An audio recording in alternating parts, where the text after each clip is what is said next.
ಸದ್ಯದ number update ನೋಡ್ತಾ ಇದ್ದೀರಿ. 25 ಕ್ಷೇತ್ರಗಳಲ್ಲಿ ಆಡಳಿತಾರೂಢ ಆಮ್ ಆದ್ಮಿ ಪಕ್ಷ ಮುನ್ನಡೆಯನ್ನ ಕಾಯ್ದುಕೊಳ್ಳೋಕೆ ಯಶಸ್ವಿಯಾಗಿದೆ. ಕೇವಲ 25 ವಿಧಾನಸಭಾ ಕ್ಷೇತ್ರಗಳಲ್ಲಿ. ಇನ್ನು ವಿಪಕ್ಷದಲ್ಲಿದ್ದಂತಹ ಕಳೆದ ಬಾರಿ ಕೇವಲ 8 ಸೀಟ್ಗಳನ್ನ ಗೆದ್ದಿದ್ದಂತಹ ಬಿಜೆಪಿ ಸದ್ಯಕ್ಕೆ 45 ಕ್ಷೇತ್ರಗಳಲ್ಲಿ ಮುನ್ನಡೆಯನ್ನ ಕಾಯ್ದುಕೊಂಡಿದೆ. 45 ಕ್ಷೇತ್ರಗಳಲ್ಲಿ ಲೀಡಿಂಗ್ ನಲ್ಲಿದ್ದಾರೆ ಬಿಜೆಪಿಯ ಅಭ್ಯರ್ಥಿಗಳು. ಮತ್ತೊಂದು ಕಡೆ ಕಾಂಗ್ರೆಸ್ ಹ್ಯಾಟ್ರಿಕ್ ಸಾಧನೆ, ಹ್ಯಾಟ್ರಿಕ್ ಶೂನ್ಯ ಸಾಧನೆ. ಈ ಬಾರಿಯೂ ಕೂಡ ಯಾವುದೇ ಕ್ಷೇತ್ರದಲ್ಲೂ ಕಾಂಗ್ರೆಸ್ ಗೆಲ್ಲುವ ಲಕ್ಷಣಗಳಿಲ್ಲ. ಯಾಕಂದ್ರೆ ಎಲ್ಲಾ 70 ಕ್ಷೇತ್ರಕ್ಕೂ ಅಭ್ಯರ್ಥಿಗಳನ್ನ ಕಾಂಗ್ರೆಸ್ ಹಾಕಿತ್ತು. ಆ 70 ಕ್ಷೇತ್ರಗಳಲ್ಲಿ ಒಂದರಲ್ಲೂ ಕೂಡ ಕಾಂಗ್ರೆಸ್ನ ಅಭ್ಯರ್ಥಿಗಳು ಲೀಡಿಂಗ್ ನಲ್ಲಿ ಇಲ್ಲ.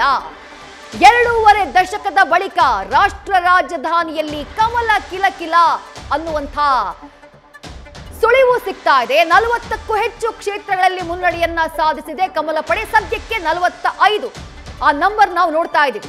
ಹ್ಯಾಟ್ರಿಕ್ ಕನಸು ಸಾಧಿಸುವಂತಹ ಅರವಿಂದ್ ಕೇಜ್ರಿವಾಲ್ ಅವರ ಗುರಿ ಏನಿತ್ತು, ಅವರ ಬಯಕೆ ಏನಿತ್ತು, ಅದು ನುಚ್ಚು ನೂರಾಗುವಂತಹ ಸಾಧ್ಯತೆ ಕಂಡು ಬರ್ತಾ ಇದೆ. 27 ವರ್ಷಗಳ ಬಳಿಕ ಮತ್ತೆ ಅಧಿಕಾರದ ಗದ್ದುಗೆಯನ್ನ ಏರೋದಕ್ಕೆ ಬಿಜೆಪಿ ಸಜ್ಜಾಗಿದೆ.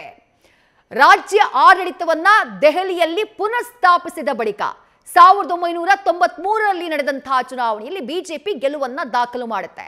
5 ವರ್ಷಗಳ ಆ ಅವಧಿಯಲ್ಲಿ ಸುಷ್ಮಾ ಸ್ವರಾಜ್ ಸೇರಿದಂತೆ 3 ಜನ ಸಿಎಂ ಆಗಿದ್ರು. ಅದಾದ ಬಳಿಕ ಕಾಂಗ್ರೆಸ್ ವಿನ್ ಆಗಿದ್ದು ಸತತ 15 ವರ್ಷಗಳ ಕಾಲ ಕಾಂಗ್ರೆಸ್ನ ಆಡಳಿತವನ್ನ ದೆಹಲಿ ಜನ ನೋಡಿದ್ರು. ಅದಾದ ಬಳಿಕ ಕಳೆದ 10 ವರ್ಷದಿಂದ ಆಮ್ ಆದ್ಮಿ ಪಕ್ಷದ ಆಡಳಿತ ಆಯಿತು. ಈಗ 27 ವರ್ಷಗಳ ವನವಾಸದ ಬಳಿಕ ಮತ್ತೆ ಬಿಜೆಪಿ ರಾಷ್ಟ್ರ ರಾಜಧಾನಿ ದೆಹಲಿಯಲ್ಲಿ ಬೌನ್ಸ್ ಬ್ಯಾಕ್ ಆಗಿದೆ. ಆ ಪ್ರಮುಖ ವಿಧಾನಸಭಾ ಕ್ಷೇತ್ರಗಳನ್ನ ಗಮನಿಸ್ತಾ ಇದ್ದೀರಿ. ಯಾರು ಮುನ್ನಡೆಯಲ್ಲಿದ್ದಾರೆ, ಯಾರು ಹಿನ್ನಡೆಯಲ್ಲಿದ್ದಾರೆ ಎನ್ನುವುದನ್ನ ನೋಡ್ತಾ ಇದ್ದೀರಿ. ಮಾಜಿ ಡಿಸಿಎಂ ಮನೀಶ್ ಸಿಸೋಡಿಯಾ ಕೂಡ ಹಿನ್ನಡೆಯಲ್ಲಿದ್ದಾರೆ. ರೈಟ್, ಮೊದಲ ಗೆಲುವು ದಾಖಲಾಗ್ತಾ ಇದೆ ದೆಹಲಿಯಲ್ಲಿ. ಬಿಜೆಪಿ ಅಭ್ಯರ್ಥಿ ಕಸ್ತೂರ್ಬಾ ನಗರದ ನೀರಜ್ ಬೋಸಿಯಾ ಜಯವನ್ನ ಸಾಧಿಸಿದ್ದಾರೆ.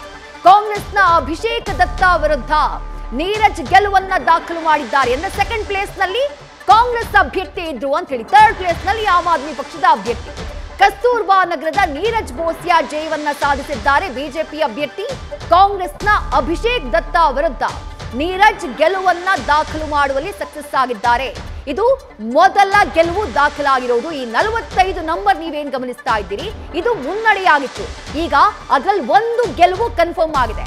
ಹಾಗಿದ್ರೆ 44 ಕ್ಷೇತ್ರದಲ್ಲಿ ಇನ್ನು ಲೀಡಿಂಗ್ ನಲ್ಲಿದ್ದಾರೆ ಬಿಜೆಪಿಯ ಅಭ್ಯರ್ಥಿಗಳು. 25ರಲ್ಲಿ ಆಮ್ ಆದ್ಮಿ ಪಕ್ಷದ ಅಭ್ಯರ್ಥಿಗಳು ಮುನ್ನಡೆಯಲ್ಲಿದ್ದಾರೆ. ರೈಟ್, ರಾಜ್ಯದಲ್ಲಾಗ್ತಾ ಇರುವಂತಹ ಸಂಭ್ರಮಾಚರಣೆಯನ್ನ ನೋಡ್ತಾ ಇದ್ದೀರಿ. ಬಿಜೆಪಿ ರಾಜ್ಯಾಧ್ಯಕ್ಷ BY Vijayendra, Parishat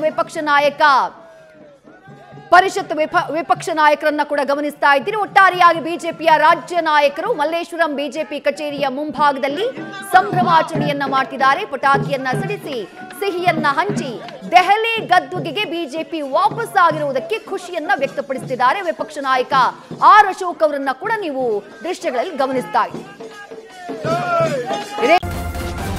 news first, ನಿರ್ಭೀತಿಯಿಂದ ನಿಮ್ಮ ಪರವಾಗಿ.